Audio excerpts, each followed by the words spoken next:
Okay, everybody, let's talk about demand. If you're watching this, you're using this for a refresher, or maybe you missed class and you didn't get to see it at all. But demand is going to be the willingness and ability to buy something. You only contribute to the demand for something if you're both willing to buy it and you were able to buy it. All right? We have our very basic demand curve. The Q right there is quantity and the P is price. And our demand curve is just this little old guy like that. Okay, now what this is showing is that when price goes up, the quantity demanded is less. And when price goes down, the quantity demanded is greater. Another way of saying this is a little bit less fancy, is that when price is higher, something is more expensive, you want less of it. When the price is lower, you want more of it. When you're thinking about demand, remember to just put yourself in the position of being a buyer, which should be easy because you're a buyer, you're a consumer, you're a demander. And anything that deals with demand, you just have to think about how it is going to affect your buying behavior. So naturally, if the price is lower, you want more of something. If the price is higher, you want less of something. And the demand curve right here, that's the only thing this is showing, is this an illustration of this fact. All right? Now, if we wanted to, we could put coordinate points on here and say, well, we've got a point right there, point right there, point right there, point right there. And say, well, this is $1.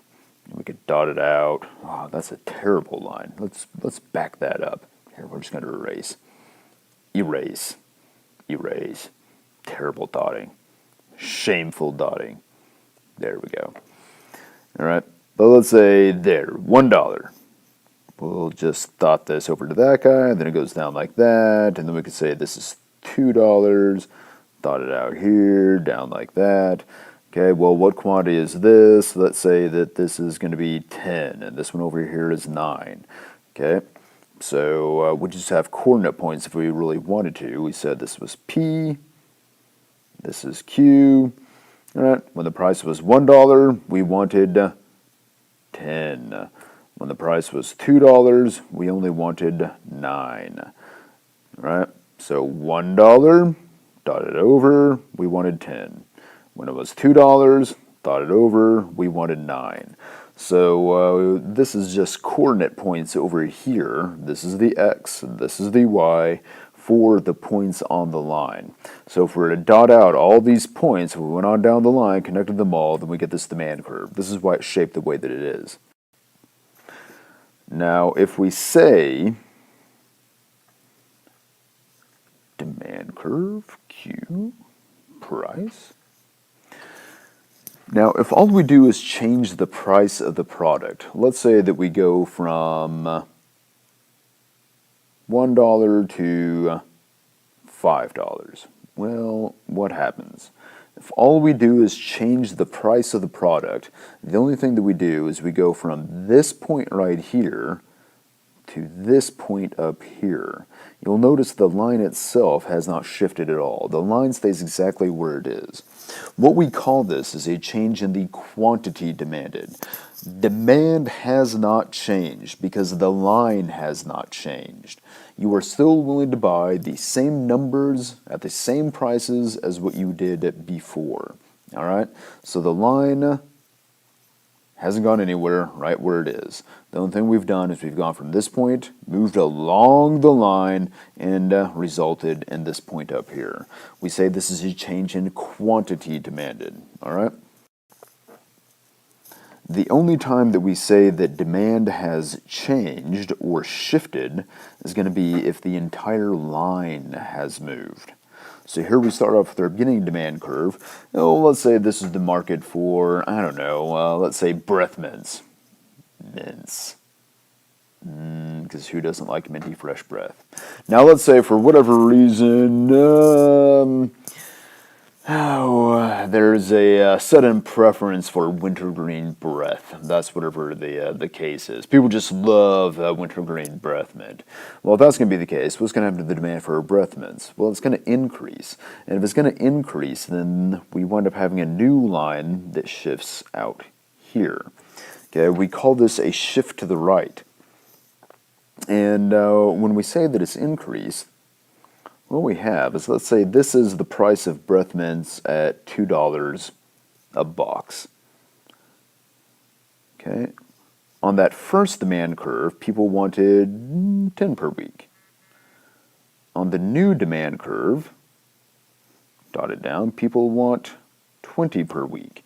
All right, demand has increased. People want larger quantities, higher quantities at the same price as what they did previously. So the entire demand curve has increased. It has shifted to the right. In fact, what we want to say is that a shift to the right is an increase. A shift to the left is always going to be a decrease. Okay? Increase right, decrease left. In fact, we like to say increase, decrease, right, left, as opposed to up, down, because that can get confusing. Now, what if it's going to be a shift to the left? The demand curve is going to shift down here. We'll call this one D3. What's the result? At $2, now people want 5 per week. Okay? People want a smaller quantity at the same price as what they did previously. Demand has decreased, shifted to the left. All right? Now, what are the factors that can cause demand to decrease or increase? We have an acronym for this. We're going to call it TRIPE. Okay? TRIPE. Now, the T in this stands for taste and preference. Oh man, my handwriting's bad under any conditions, especially bad when I'm trying to write it on an iPad with a little thick pencil thing. Okay, taste and preference is just thinking about the popularity of something. How badly do people want something? So if we're talking about breath mints, when we said that people prefer the minty green breath, wintergreen breath, well, that was a matter of taste and preference. Okay. If people prefer, example I used in class was Dr. Pepper because it cures cancer. That would again be a preference issue. Okay. The R stands for related goods. Okay, and we have two types of related goods, substitute goods and complementary goods. A substitute good is something that you can consume in place of something else. So a substitute for Coca-Cola would be Pepsi or Dr. Pepper or Mountain Dew or some other beverage. Okay, now what this means is that if the price drops on the substitute good, then it will decrease the demand for the primary good. So if the price drops on Pepsi, it will decrease the demand for Coca-Cola. People will not be willing to buy as much Coca-Cola as what they were previously because the Pepsi's cheaper. Okay? A complementary good is going to be a good that tends to get consumed at the same time. Peanut butter and jelly is a classic example of this. So you tend to consume these at the same time, right? Peanut butter and jelly sandwiches. So let's say that the price goes up on peanut butter. Okay? Well, if the price goes up on peanut butter, then the demand on jelly is going to decrease. Because you're not buying as much peanut butter now, you don't have a reason to buy as much jelly at the same prices as before. You're still going to buy the jelly because you can put it on biscuits or bread or toast or what have you. But it remains that because you're not buying the peanut butter, you will not buy as much jelly. The reason you were buying as much jelly before is because you were buying the peanut butter and you needed something to go along with it. Okay, so complementary goods, goods that tend to go together. The I is going to be income.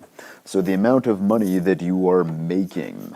If your income increases, the demand tends to increase. This is especially going to be the case for name brand goods. We call these normal goods. If you're making more money, then you have a greater demand for the name brands and you have a less of a demand for the generics. Because if you're making more money, you want more of the name brand stuff and not as much of the generic. If your income drops, it goes the other direction.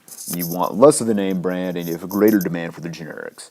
So if you lose your job, you're not going to go out, you have a less of a demand for the Del Monte canned vegetables, and you have an increased demand for great value canned vegetables. Maybe you'd prefer to have the name brand, you prefer to have the Del Monte, but you don't have as much income, and you have to make your dollar stretch a little bit further than what you used to. Okay. The P stands for populations. And this is in reference to the number of buyers in a market. The more buyers you have, the greater the demand. So if you have a whole lot of people who are going to be moving into Rockwall, well, they're going to have a greater demand for products in Rockwall. The E stands for expected future